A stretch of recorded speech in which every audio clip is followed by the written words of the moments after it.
I think there are two types of people in this world.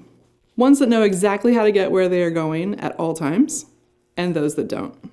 And I'm definitely the second type. I have a lot of wonderful skills and talents, but directions or remembering how to get places, whether that's via car or foot or train, etc., absolutely not one of them.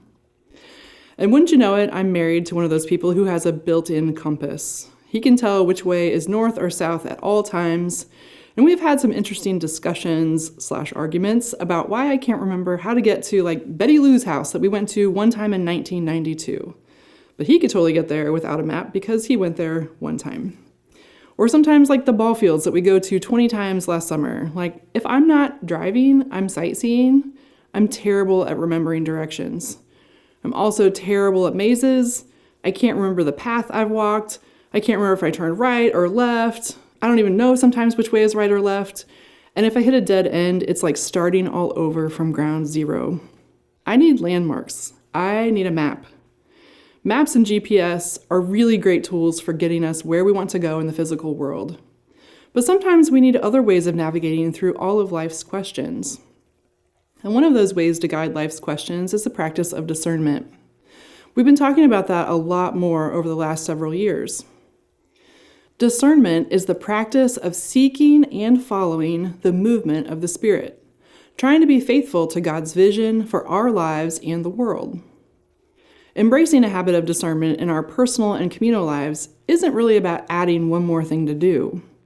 Instead, it's like an invitation to transform our patterns and priorities to be more aligned with God's life-giving Spirit. It's about a deepening and vibrant relationship of attention and response to God, who is always on the move. In some ways, the practice of discernment is kind of like a map for life. But a map for navigating life's questions isn't as simple as moving from point A to point B. There's detours and delays, there are unexpected stops for emergencies, or sometimes just to pause and appreciate the scenery. So what does it look like to use a practice of discernment to chart a course through life? Well, it probably looks a little different for everyone, but for me, a map like that kind of looks like a spiral. The idea of spiral as map is kind of comforting. There are no wrong turns, and the journey is repeated in and out, over and over, with new things to discover each time. The spiral shape is found in nature all over the world, and I run into them in interesting places. They catch my attention, and my friends know that I love that shape, which has led to some fascinating discoveries and gifts over the years. I found these on the shore of the Mississippi River with my family a couple years ago on a trip through Nauvoo.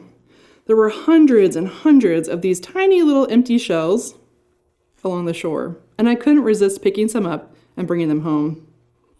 I keep them in this jar on my desk at work. This little guy rolled up on the beach in Texas with the waves, and I couldn't help but smile when I saw how much it looked exactly like the temple. And this bracelet was a gift from a friend, but she said maybe it was better in theory than practice because it makes kind of a pokey bracelet. We also have meaningful spirals right here in our own temple, the labyrinth and the sanctuary. All of these spirals, big and small, are tangible reminders of the importance of discernment. It's a trusty map that calls us into the heart of God and then sends us out into the world. Doctrine and Covenants 161 reminds us that the road to transformation travels both inward and outward. The road to transformation is the path of the disciple. When I stay on that path, using the spiral as a map, I am much less likely to get lost. There aren't right turns or left turns, go north or go west. I know I'm either going deep or I'm going wide. And it's an ever-changing space, always space to ask new questions, always space to go deeper and wider. And while there is a lot of comfort in that image, especially to someone who gets lost a lot, we are reminded in that same section of the Doctrine and Covenants that the path will not always be easy. The choices will not always be clear, but the cause is sure, and we will know hope and joy when we follow the spirit of love and peace. In 2023, the Worldwide Church has been engaged in an intentional discernment process as we seek to identify a new leader and a clearer picture of where God's Spirit is leading us into the future. We're praying and reflecting on questions like, what is God's call for the Worldwide Church in this time? And what kind of leadership qualities, styles, gifts, and skills are needed to respond to God's call for the Worldwide Church at this time and into the future? These are not small questions. And if you've attended a camp or reunion this summer, you may have encountered the topic of discernment along with the parable of the sower.